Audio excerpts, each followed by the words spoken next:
into the truth-telling of Richard Pryor and ends with cultural powerhouses like Dave Chappelle, a journey where laughter is more than just entertainment. PBS Newshour co-anchor Geoff Bennett will be with us today.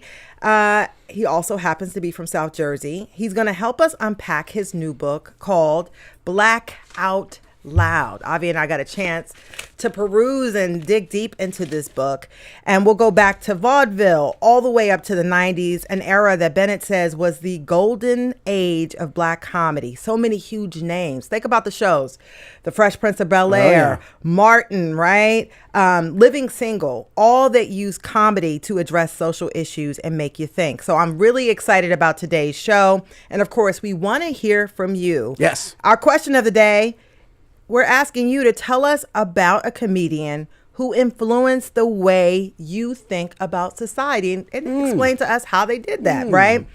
The number to call is 888-477-9499. The email is studio2@whyy.org. And for our streamers on YouTube or Facebook, you can put your comments in the chat. Already some very good nominations for a comedian who influenced the way you think about society. I'm not going to say any of them yet. That's a tease, folks.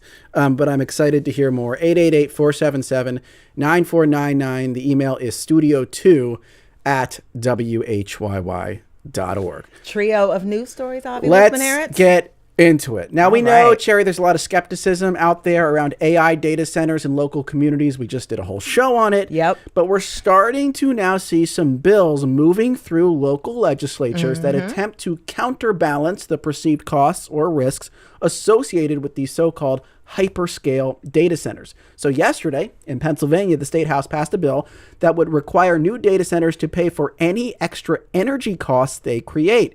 It also mandates they use a certain amount of renewable energy and that the companies contribute to a state fund for low-income ratepayers. And as you probably know, context, newer data centers are very, very energy intensive. So that's what the bill is trying to address.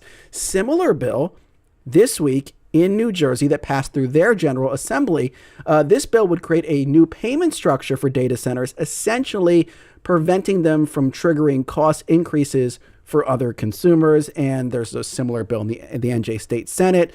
So basically, to sum it all up, there's some activity now around regulating how data centers operate, especially when it comes to the costs they might generate for electricity usage. So interesting. And by the way, Wired just reported that Senator Bernie Sanders is expected to introduce an AI safety bill in the U.S. Senate on Monday that would seek a moratorium on data center construction to give lawmakers a chance to deal with AI. But I thought it was so interesting, Avi, because we've been talking about these data centers since last summer. Yep. And I was like, I haven't seen lawmakers act this quickly. Like they popped into action. You're seeing real bills, real solutions being floated.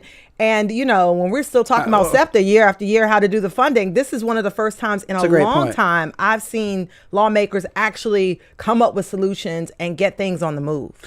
Probably reflects pressure from voters. I mean, there's grassroots pressure on this issue. They're watching what's happening in local communities. But again, they're also walking a fine line, because when you hear here's a quote, right? New Jersey Assemblyman David Bailey Jr. talking about that bill over in New Jersey, saying this is not an anti-data center bill. We want to be married to data centers. We want them to come here. This bill says you want to come here, pay for what you say you're going to do, put your money where your mouth is. Clearly, a lot of the legislators are also worried about chasing away the data centers and having the companies go to other states where there are less restrictions. Yeah. Now, on one hand, a lot of the companies that are investing can probably afford, on some level, the extra cost, and they can't go anywhere, right? Yeah. That's a key part of like this whole power dynamic. Like there are certain locations based on how the electrical grid is there or the water usage they would require. They can't just go anywhere. It doesn't mean they have to come to Pennsylvania or New Jersey. They have other options besides those two states. But it isn't like total freedom of movement. And this is a bipartisan issue, though. They're getting this pushback all over the country. Red states, blue states. Yeah. This is not a political thing. This is a people thing. And folks just want to make sure that these data centers, with everything moving so fast, doesn't damage the environment or, hurt communities. Those data centers that power your computers, maybe even your glasses. I know that's right. Philadelphia courts announced that smart Meta AI eyeglasses with recording features will be banned from city courthouses. For those of you who may not know, there are smart glasses, some by Ray-Ban Meta, that have that allow the user to record video, audio, and interact with Meta's artificial intelligence from within the eyeglass frames, right? You can use them even to make calls, right? Those glasses will now be prohibited from Philadelphia courthouses, the buildings, and the offices as of Monday, March 30th. The ban also includes cell phones, cameras, and any other recording devices unless there's special permission. Those were kind of already banned. Yeah, that was already banned. But, you know, this sort of expands that. And anyone caught with those items will be asked to leave. And if you're caught taking photos or recording them surreptitiously, you will be expelled from the building and you could face criminal charges. The court administrator said in a statement that this ban is designed to maintain courtroom security and strengthen privacy protections for everyone involved in legal proceedings. And if you think about it, with criminal proceedings, there's an issue, right? They want to prevent jury and witness intimidation. It's unclear how exactly they'll enforce this because they look like regular glasses. Yeah. They look like I don't know what they're going to do. On the street, yeah. But this is becoming a real issue. Meta, members of Meta CEO Mark Zuckerberg's team, they just got reprimanded by a judge in California for wearing the smart Meta camera glasses to that big social media trial that's happening there. And the judge specifically said, you must delete all the footage if you did record something, and you cannot use facial recognition software to identify the jurors. And look, here's the bigger issue, right? There are places like courtrooms that are supposed to be protected spaces in our society. As technology becomes further embedded in everything that we wear, it could be even, a tiny little thing in your ear, right? I mean, that's the direction all this is headed, right? How do you create spaces that are free from that type of surveillance? It's difficult, right? It's difficult. And Meta and all the Ray-Ban, they were getting in trouble recently because people were using the glasses, recording in bathrooms, doing all sorts of things. Yeah. And this footage goes back to those folks someplace else, and they're able to see this stuff. They're seeing private things. Yeah. No, this is one example of trying to police a problem that's clearly growing. Yeah. And I don't know how we get our hands around it, but at least in a courtroom setting, you've got some ability to set parameters and hopefully enforce. So don't be surprised if they're like, "Can I see those frames?" Right. You might be confused. Why would you want to see my glasses? This is why. So to some happier news, baseball season is upon us. Hooray! Yay. Go Phils. Yesterday, Phillies owner John Middleton showed off some of the new upgrades at Citizens Bank Park, which is in the middle of a $600 million renovation. Now, there's been a lot of negative feedback about one particular change. The team sold the naming rights to a concession area that had been named after beloved Phillies announcer Harry Callis. A lot of people, understandably, upset about that. Anyways, while unveiling these broader renovations, Middleton made a pretty interesting comment about Citizens Bank Park, which opened in 2004. According to the Philadelphia Business Journal, Middleton said, quote, "There's no reason in my mind why this stadium shouldn't be operating in 100 years and operating really well." And I have to say, it was a refreshing comment to hear because we're in an era where sports owners seem to want like a new stadium every 30 years or so. Yeah. And here's an owner going on the record saying, I want this thing to last. I want this thing to, become an icon of the Philadelphia region. We'll see if they pull it off. But I liked to hear that. I thought that was really, like I said, refreshing and new and shows some vision beyond just making as much money as possible. Yeah, I kind of like that too. I mean, because you kind of grow to like a place, right? And it brings back nostalgia and memories, and it links generations. And so why not try to make your building iconic and have it stick around? Be the steward of that history. And I think there's sort of the trouble period for stadiums between like age 30 and 60 where it's old but not yet iconic and people want to scrap them then. But if you can push through that, you can become like a Fenway Park or a Wrigley Field, and it can become, like you said, really special to people. Yeah, some renovations. We're not saying don't upgrade, but absolutely. Yeah. And I would say so far Citizens Bank Park has aged really well. I think it's probably the best major sort of sports venue for sure. And it works well as a concert venue. I saw Beyonce perform there. I mean, it was great. And it brings people together. Like you said, it brings people together. It becomes part of the fabric of the city. Exactly. And stick around, Citizens Bank Park. I'd like to see you, years from now. Yeah, we're not going to make it to 100. But whatever. We might. You know? With advances in modern science, with our meta glasses. Anyways, by the way, the Palestra turns 100 on February 1st, 1927. So it could be the next Palestra. We're going to talk about comedy on the other side of this break. Don't go anywhere. Studio 2. Bye.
And welcome back to Studio 2 here on WHYY. I'm Cherry Gregg. And I'm Avi Wolfman-Arendt. Martin, The Fresh Prince of Bel-Air, Living Single, in Living Color. They're just a few of the shows from the 1990s boom in black-centered television. In a new book, PBS Newshour co-anchor Geoff Bennett argues this was a golden era of TV, which for the first time offered full and varied depictions of black life on the small screen. His new book is Black Out Loud, The Revolutionary History of Black Comedy from Vaudeville to 90s Sitcoms. Bennett, a South Jersey native, explores how performers like Moms Mabley, Hattie McDaniel, Red Foxx, Richard Pryor, Dave Chappelle, and many others pushed social change, subversively challenged racial stereotypes, all while keeping their audiences, both black and white, laughing through it all. Geoff Bennett joins us now. Geoff, welcome to Studio 2. Thanks so much for having me. It's great to be with you. It's great to have you, and it's great to have our audience with us. We have a prompt for you today. We want you to tell us about a comedian who influenced the way you think about society and why. Don't just give a name. 888-477-9499. Email studio2@whyy.org. If you're streaming on YouTube or Facebook, drop a comment in the chat. And so, Geoff, so great to have you here. First of all, congratulations on the book. Thank you. Thank you. I appreciate it. 308 pages. So I got to ask you, what was it about black comedy that interested you so much that you wanted to write a book about it? It's a great question. Thank you. And frankly, Cherry, it's the question I got the most when I was pitching this book to publishing houses, because the response was, you cover national politics. Yes. Why not write a book about politics? Why not write a book about Joe Biden or Donald Trump or any one of the past presidents?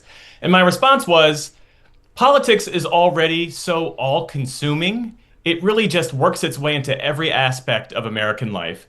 And I knew that if I was going to write a book, it's the thing that you are thinking about when you wake up. It's the thing that you are fretting about when you go to sleep. It just really just works its way into your brain. And I have enough political coverage in my brain already. But the thing I had really wondered about growing up, I grew up in Voorhees, New Jersey, South Jersey, just across the river from y'all. I'd wondered about growing up, what was it about the 1990s where you had all of these different shows on the air at one time?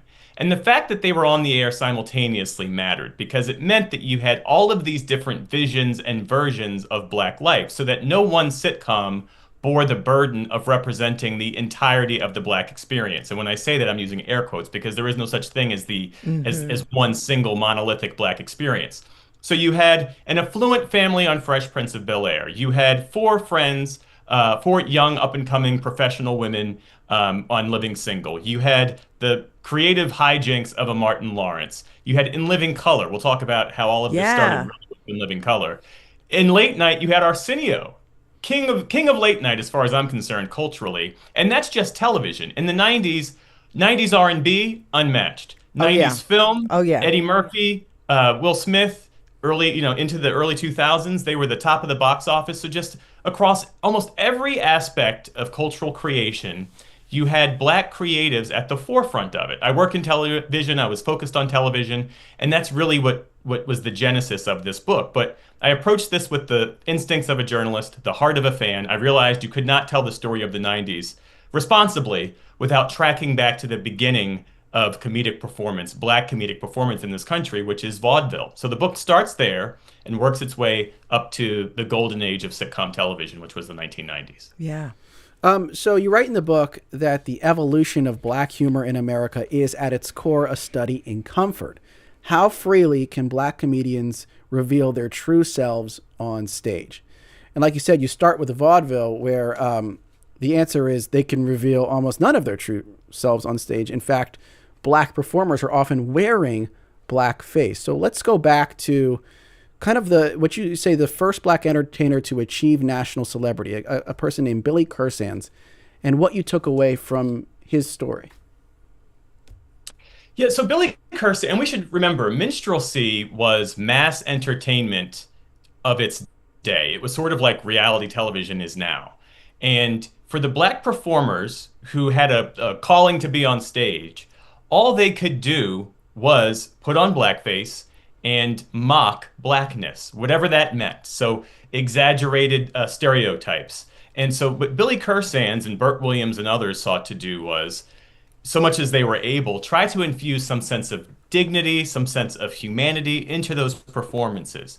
And so one of the reasons why the book is called Black Out Loud, it's a play on Laugh Out Loud, what it speaks to is that from the beginnings of minstrelsy, vaudeville, and then working our way up to the 90s, what you see is black performers working outside of other people's expectations and working inside their own, out loud and in full color. And so the DNA of black comedy really starts with Burt Williams, Billy Cursands, Moms Mabley, and then it extends, of course, over the years to folks like Richard Pryor, Eddie Murphy, so on and so on. And I think about it as it's almost like they were code switching in a lot of ways, because you talk about in the book how a lot of early black performers did not give white audiences specifically the type of things that they would laugh, that black communities would laugh about amongst themselves. They had a different persona. So could you talk about this idea of code switching on stage and how it kind of, through time became more code breaking because they sort of broke out of that? That's such a great way to put it, Cherry. And we know that too from the enslaved folks, that comedy and humor was really a survival tactic and it had a subversive element to it. Avi, you asked about Cursands and Burt Williams. Burt Williams has a quote where he said, "It's no disgrace to be a Negro, but it is very inconvenient." And you can see that tension, to your question, Cherry. You can see that tension in his work, the push and pull between who he was and who he was allowed to show. And that's where you get that code switching element. He's talking to white audiences in one way, but black folks who were watching and could pick up on certain elements of his performance that were speaking to them directly. We're asking you this hour to tell us about a comedian who influenced the way you think about society. Give us a call, 888-477-9499. You can email studio2@whyy.org. If you're streaming on YouTube or Facebook, drop a comment in the chat. Toure, who, by the way, is a stand-up comedian, says, Richard Pryor, his ability to bring us to his world and make us understand why this is humor was uncanny. Yeah. Still sort of working our way up to Richard Pryor, I would love to get into some of like the pivot points, so some of the bridges between that early era of vaudeville and minstrelsy into what eventually becomes the Richard Pryor era. And one person you focus on is Hattie McDaniel, who is probably best known for being in the 1940 film Gone with the Wind. She won an Oscar for Best Supporting Actress for her role as Mammy. It was the first time a black actor won an Academy Award. And let's hear a clip from her performance in that film. Miss Scarlett, where are you going without your shawl and night air fixing to set in? And how come you didn't ask them gentlemen to stay for supper? You ain't got no more manners than a field hand. That's to be Miss Ellen done labored with you. Miss Scarlett, come on in the house. catch your death of dampness. No, I'm going away to Florida to come home from the Wilkses. Come on in here. Come on. So Hattie McDaniel, how did she help sort of move the art form, move comedy forward? Because a lot of people know her for that particular role. They might not really know her background and her backstory in the entertainment business. I'd love for you to get into that as well, but also like what about this was groundbreaking at the time? And we should say, watching that clip, listening to that clip can be uncomfortable for people, given that she was playing a stereotype. But one of the things with this book I sought to do was to look at these performers and apply a lens on these performers that was applicable to the times in which they were working. And so Hattie McDaniel's story is one of breakthrough and burden. You mentioned that she was the first Black person to win an Academy Award back in 1940. Historic moment, but obviously she was sitting at a segregated table. Yeah. And she couldn't go to the film's premiere in Atlanta because of segregation. And then she had to deal with the criticism, the Black community at the time, who felt that her role reinforced stereotypes. And she famously said, "I'd rather play a maid than be one." Because in that era, those were the roles that were available to her. And like the minstrels that we talked about earlier, that role that she played in Gone with the Wind, even there, I mean, she was infusing a level of humanity and dignity into that role, even as she was playing a stereotype. She brought depth and presence to her character work. Before she was a film star, as is true for many of these folks, she was a radio star. She was the first Black woman to host her own radio show. So her story really reminds us, and the reason she's in the book is that she reminds us that like representation is rarely simple, that progress does not come in a straight line. It comes with trade-offs, it comes with debate, and so many of these performers are trying to make the best decision, the best choice for themselves that they can make in the moment. And that's certainly reflected in the book. And she certainly saw herself. She even said that she took her role in Hollywood as an opportunity to glorify Black womanhood. And of course, looking back, right, you look back in that role and you're trying to understand, so how was this glorification? And I guess you kind of need to understand what came before it, Geoff, to see how she could have viewed this as glorification, rightly so. I mean, what was she building off of that was that made what she was doing different, distinct, and more humanizing? What was she building off of? I mean, she was building off of a legacy of Black performance that, again, was so deep and rich.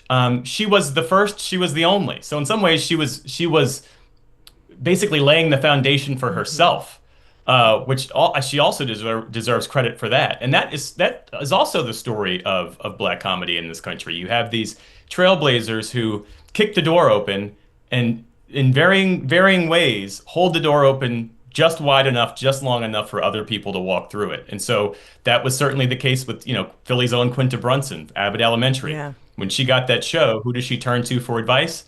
Larry Wilmore, who got his start in the writer's room of In Living Color. And Larry Wilmore also helped Issa Rae develop Insecure. So you see that just from modern times to the really beginnings of Black comedy in this country. Yeah, I want to bring in a caller. We have Maria from Morristown, New Jersey on the line. Maria, you're on Studio 2. What's your question or comment? Hi, I just wanted to throw Anthony Anderson and Blackish into the discussion because it's such a great show in that it shows how, a modern day upper class family of color is still dealing with racism. And I've caught myself at times like laughing at things, they're making jokes and I'm like, oh, that's right. White people can be that way. And that's, it really gets me to think, the humor gets me to think about issues that they're facing in a way that isn't off-putting. It's like, yeah, that's right. And I really admire him taking on the issues that he did in the show. Thank you so much. That's Maria from Morristown, New Jersey, highlighting Blackish and Anthony Anderson. By the way, tell us about a comedian who influenced the way you think about society. The number to call is 888-477-9499. The email is studio2@whyy.org. And if you're streaming on YouTube or Facebook, you can keep those comments coming in the chat. Geoff, I will tell you, Sammy Davis Jr., you talked about how he was another bridge. He brought, a skit from a comedian that a lot of folks may not have heard of called Pigmeat Markham. And he brought it into mainstream television in front of primarily white audiences. We have a clip of that. Sammy Davis Jr., Here Comes a Judge sketch in 1970 from the TV show Rowan and Martin's Laugh-In. Take a look, listen. Swear to tell the truth, then you better come clean, cause here come the judge, and he look mighty mean. Here come the judge. Here come the judge. Here come the judge. Gentlemen of the jury, the defendant has been charged with stealing a horse. How do you find him? Why don't you try following the tracks, Judge? Darling, And this was another, I thought, and reading your book, another pivot point in Black comedy, where you saw Black comedians not just being on stage, but like they're on mainstream television with mainstream audiences. How important was it for a comedian like Sammy Davis Jr. to build that bridge and bring in some comedy that used to be on stage to a majority audience, to the next generation that came in the later 70s? Yeah, you take the tradition of Black comedy and you scale it, and that's what we saw there. That Here Comes the Judge routine, it had become a hit record. Suddenly it becomes a part of the national dialogue, and so you can draw a line from that to what you kind of see on the show like Laugh-In, let's say. So it was hugely, hugely important on a cultural level. If I kind of want to go back to what our caller friend, I think her name was Maria, said about Blackish, because that is such an important point. These shows, the shows I cover in the book, I don't cover Blackish because it was extended beyond the 90s. Yeah, 2000s. Yeah. But for the reason these shows were important in the 90s was that they operated on two levels. For Black folks watching them, they were a mirror. You were seeing yourself reflected in a way that was specific and true. For everybody else, they were a window. They were a window into experiences and lives and jokes that you might not otherwise have encountered. And I think, Avi, in the introduction, you referred to these sitcoms as Black-centered, and that's certainly true. But because they were so specific and authentic, they had universal appeal. There were tens of millions of people who watched these shows across race, across region, across background. And so, Cosby Show was number one for decades. A Different World was number two. Cheers was number three. I interviewed Barry Diller for this book. He created Fox Broadcasting Network. And he told me that when he launched Fox Broadcasting Network, he looked across the landscape of primetime television, sitcoms, and realized that what ABC, CBS, and NBC were putting on the air were basically indistinguishable. And he knew that Fox had to skew younger, it had to be bold, and it had to be urban. And so the first pilot that he got was for a show called Not the Cosby Show, because word had gone out in Hollywood that they wanted something that was a little countercultural. And that's how on the nose it was, Not the Cosby Show. That show later became Married with Children. And when Married with Children found success, that spelled the formula for everything else. So you get The Simpsons, you get Cops, remember that show? You then get Keenen Ivory Wayans, who gets the green light and the access and the agency and the funding to basically put his entire family on TV. And because the pipeline for sketch comedy at that time was really built around Saturday Night Live, Keenen Ivory Wayans had to go out and find all of these funny people, people who we now know, like David Alan Grier and Jamie Foxx and Jim Carrey. And then don't forget Rosie Perez and Carrie Ann Inaba and Jennifer Lopez, who were the Fly Girls.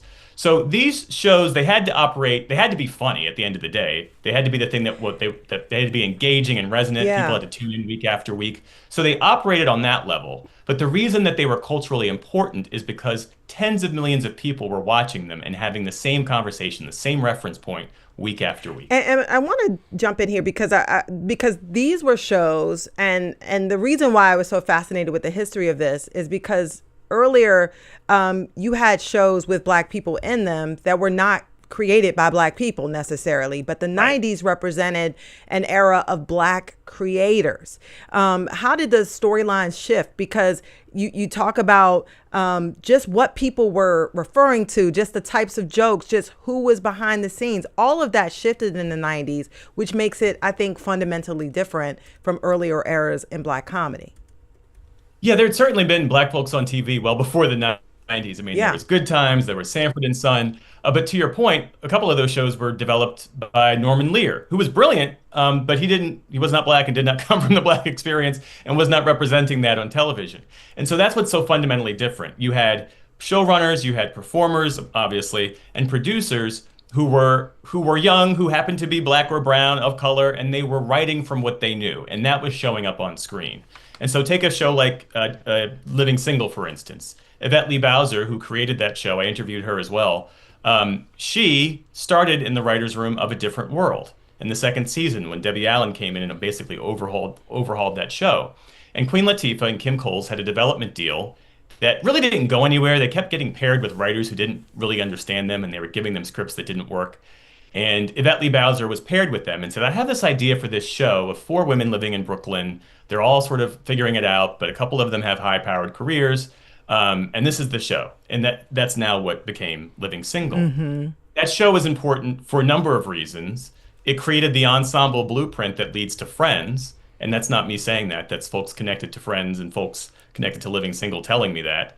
And there was a character on that show named Maxine Shaw, attorney at law.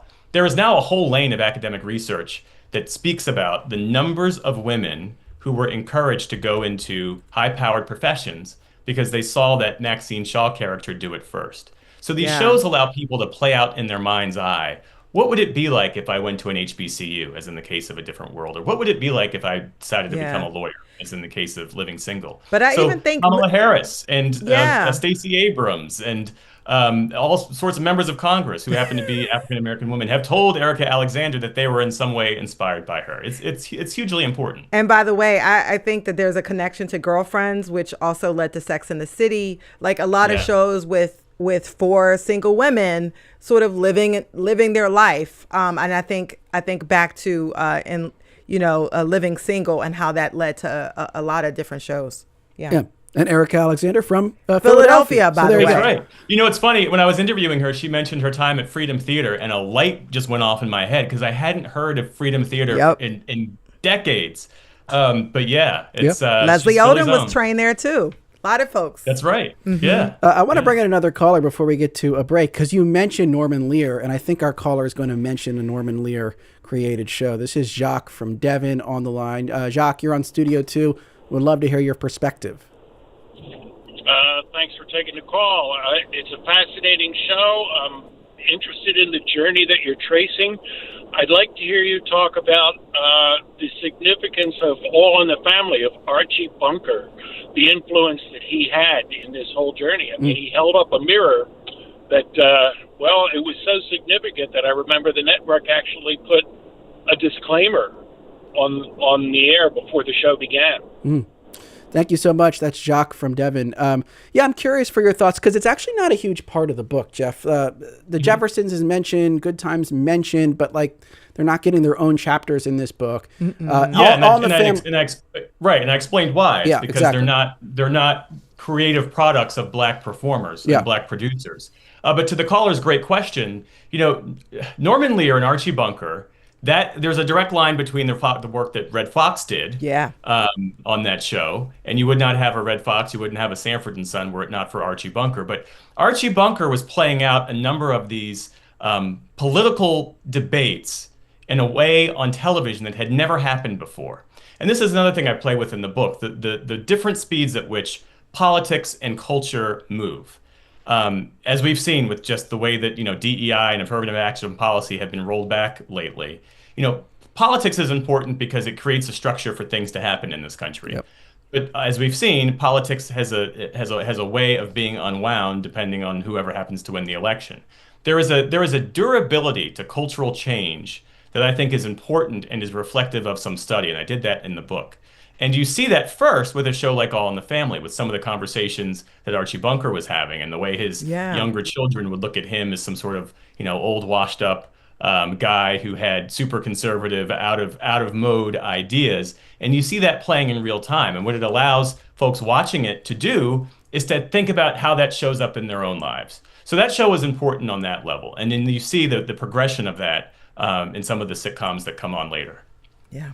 Well, we've got a lot of comments rolling in, folks shouting out the comedians that made them look at the world differently. Eric who says he once hosted Paul Mooney, says, quote, Mooney's raw, unapologetic style of telling truth through humor was inspiring. Greg agrees. One of the absolute key personalities in American black comedy was Paul Mooney, a performer and writer, frequently partnered with Richard Pryor. Later in his career, he was also featured on The Chappelle Show, which we'll get to on the other side of this break. And we got to talk about Pryor a little bit. Another pivot point in this evolution of black comedy. Our question for you today is, tell us about a comedian who influenced the way you think about society. The number is 888-477-9499 or email studio2@whyy.org. We'll be right back.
And welcome back to Studio 2 here on WHYY. I'm Cherry Gregg. And I'm Avi Wolfman-Arent. We are talking with PBS Newshour co-anchor Geoff Bennett about his new book, Black Out Loud, The Revolutionary History of Black Comedy from Vaudeville to 90s Sitcoms.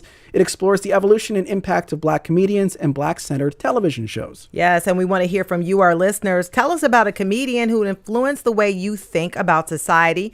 The number to call is 888-477-9499. The email is studio2@whyy.org. And for our YouTubers and Facebookers, you could drop a comment in the chat.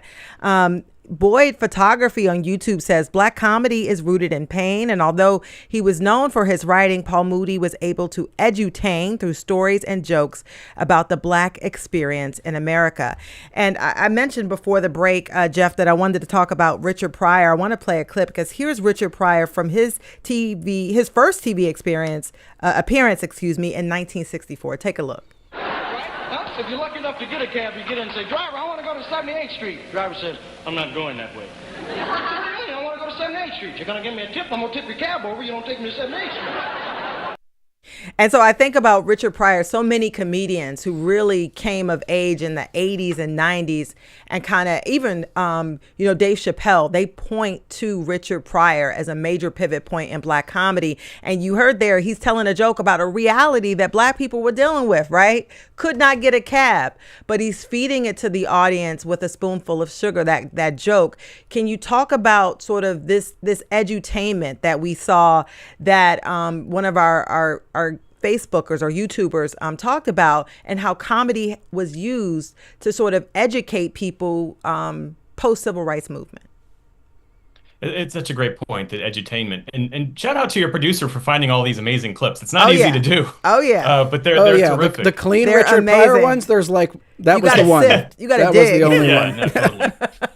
Richard Pryor is a turning point. I mean, before Pryor, a lot of comedy, especially mainstream comedy, was all about fitting in. It was about appealing broadly.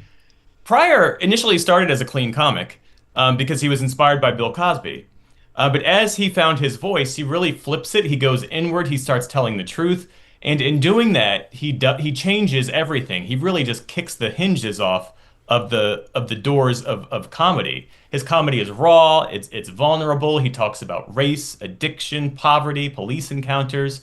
And what made him revolutionary well beyond the years of that clip that we saw. As you mentioned, that was the beginning of his career, is that he doesn't perform a version of himself for the audience's comfort. He insisted on being fully himself.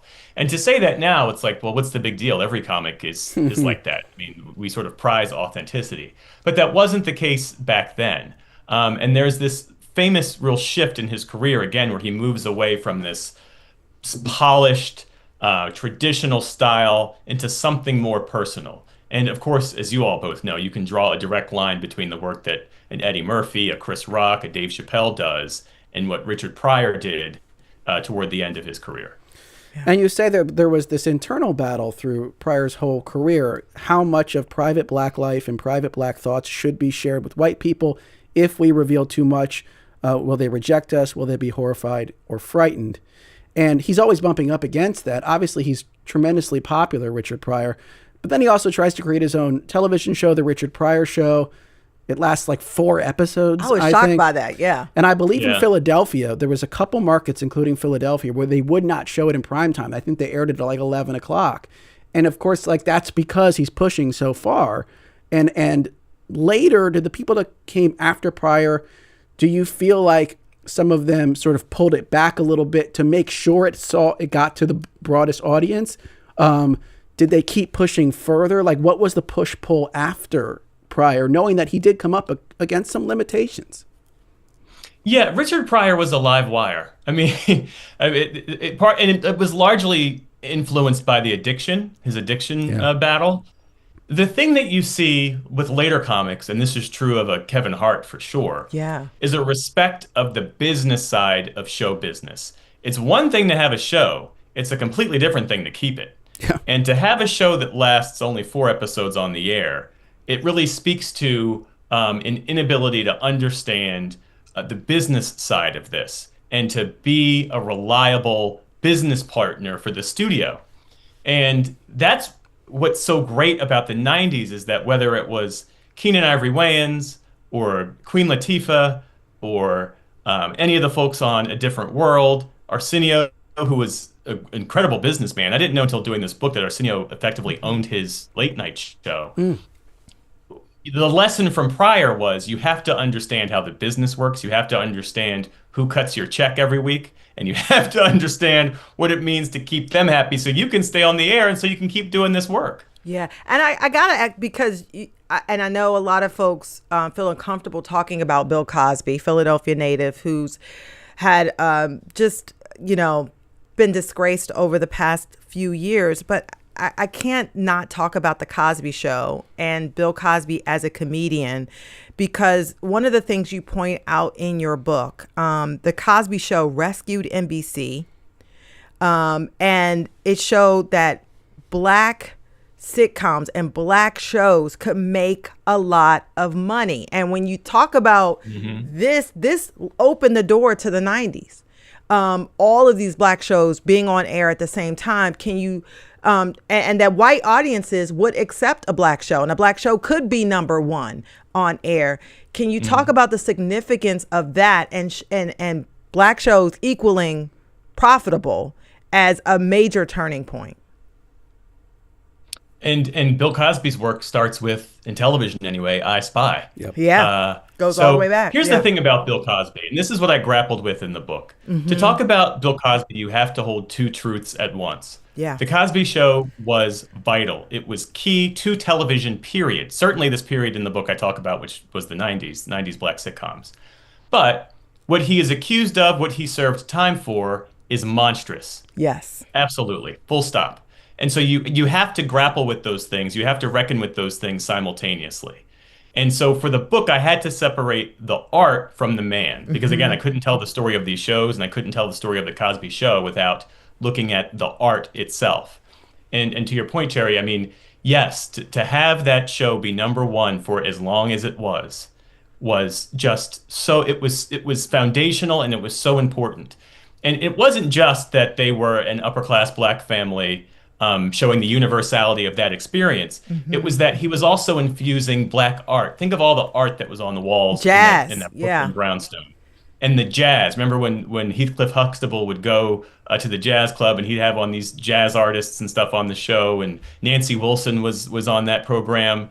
I remember coming up and realizing that, oh, Nancy Wilson is a jazz singer? I thought she was the actress on The Cosby Show. So there are different entry points for people into that experience. There would not be a Secretary of State Colin Powell. There would not be a President Barack Obama if it were not for The Cosby Show. And if there were, it would not have happened as quickly. And that gets to the point I made earlier about the importance, the importance of the durability of cultural change in this country. Politics matters. You can have all sorts of policies to do whatever you want. Policy matters. Of course it does.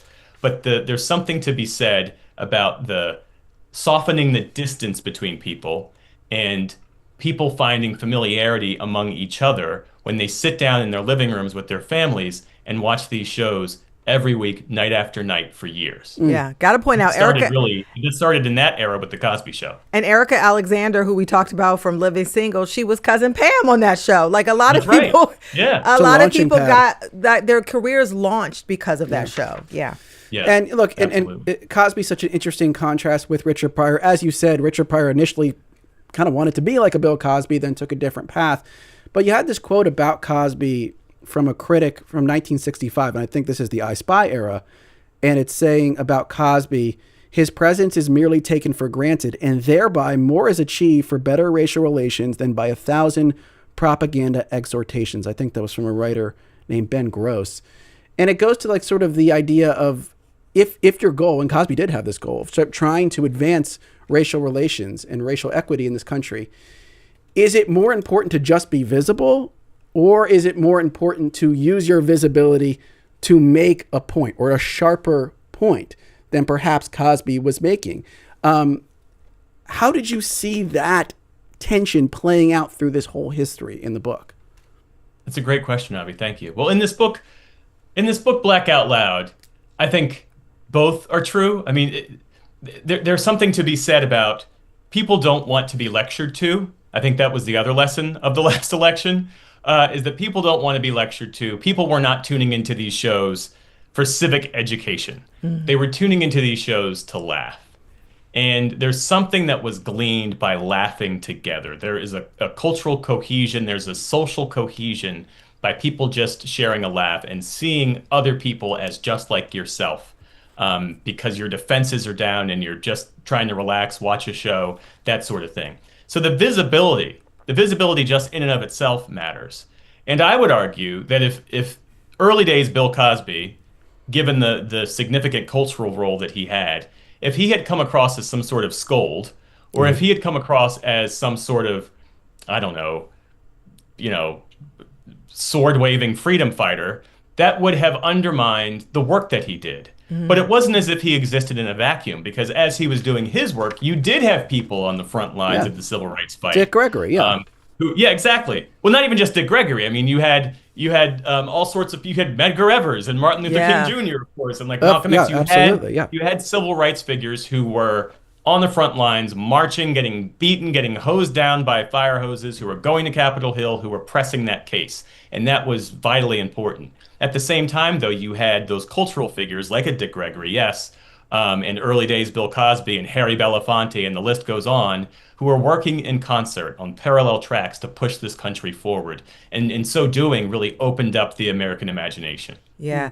And I know 90s was a big, love fest focus for you in this book. And so I got to talk about In Living Color, because that came out in the early 90s. And it's a show that brought together all sorts of really funny people of color, and really changed culture. And I want to play a clip from that. Here's Damon Wayans playing Homie D. Clown, a disgruntled, prison-hardened clown who refuses to act like a fool for laughs and uses the catchphrase, "Homie, don't play that." Unforgettable. Take a look. Listen. All right, kids. I'm Homie the Clown. Y'all ready to have some fun? Yeah! All right, what y'all want me to do first? Homie, what? do a silly clown dance for us. Oh. Yeah, degrade myself, huh? I don't think so. Homie, don't play that.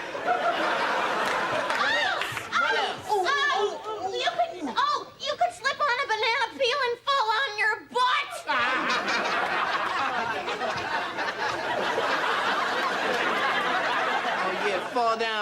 my skull open and have my blood and brains ooze out on the carpet so you can get a couple of cheap laughs, huh?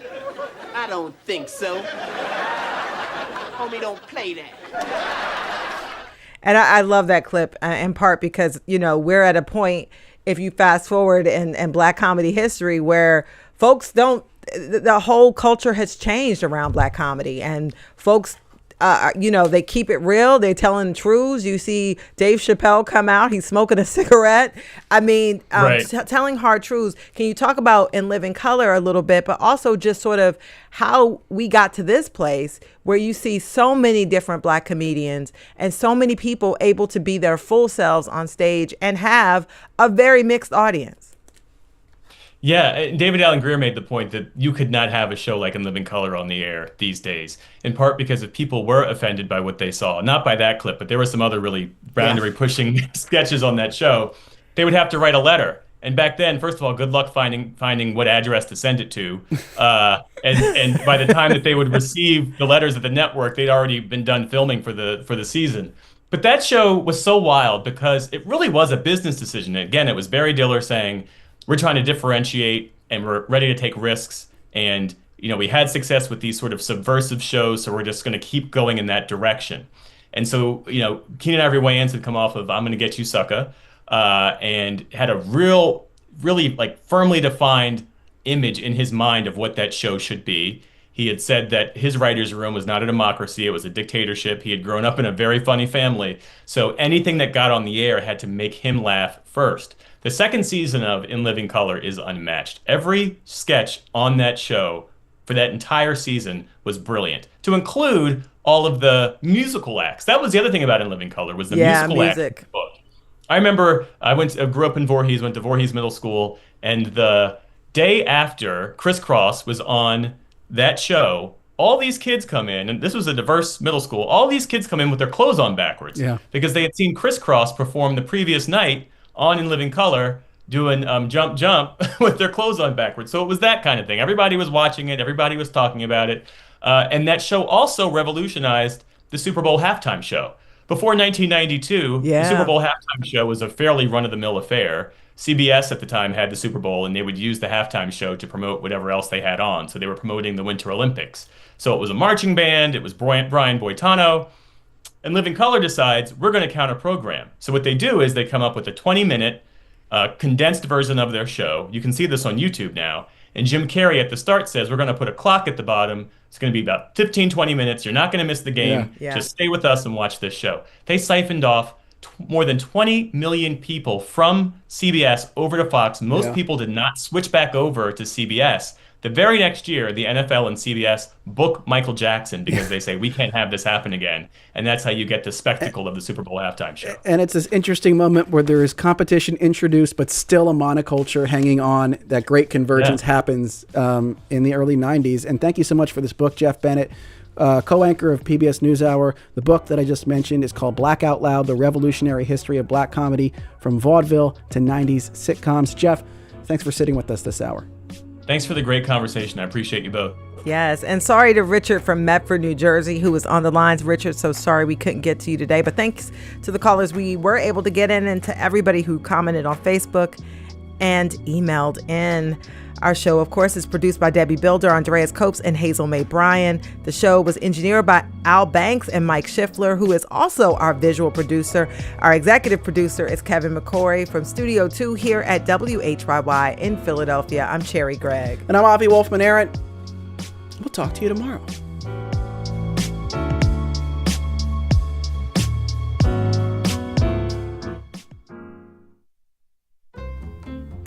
Tomorrow on Studio 2, we're talking cybercrime. No, it's not just a plot point on this season of The Pit. I definitely get that reference. Cyber attacks are a very real threat faced by hospitals, schools, and any other organization that stores and handles sensitive data. Yeah, we're talking to a ransomware negotiator who actually deals with the victims of these attacks and the hackers themselves. Ooh, looking forward to that. That's tomorrow on Studio 2. Coming up now, we have Here and Now. See you on the radio tomorrow.